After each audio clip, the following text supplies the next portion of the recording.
Hey everyone, Nathan here with USA Containers. Today I'm talking about our waterproof outdoor container power plug socket. This is going to allow you to bring power to your shipping container so that you can plug in any normal plug. It features a waterproof cover so that you're able to keep water out of your container after you've drilled a hole.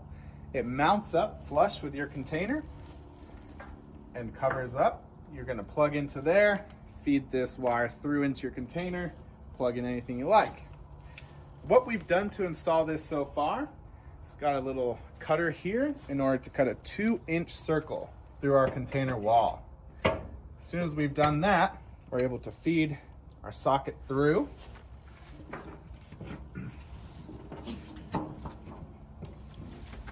We're going to line it up just how we like. And our next step is going to be to install self-tapping screws through the 3 holes here to keep it permanent. Once it's installed, you're able to plug it so that it's waterproof, or unplug it to plug in any normal extension cord. It's going to allow you to have a waterproof container, close your doors. If you have roll-up doors, keep those closed and feed power into the interior of your container.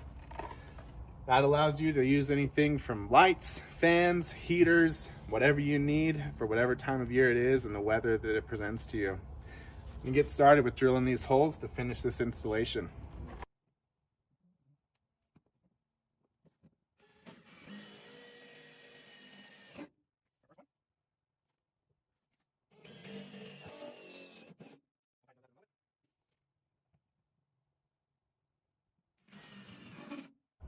Awesome. Now that we've got those 3 in there, we're gonna tighten those up and it's gonna seal this seal to our container, keeping it nice and waterproof. Let's step out here just to show you.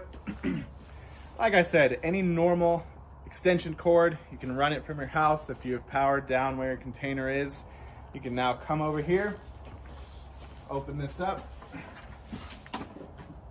plug it in. Then, like I said, close this door, you have power in here. We're going to be plugging in this water heater to keep these goats' water from freezing over. Like I said, it's as simple as that. Thank you so much for watching.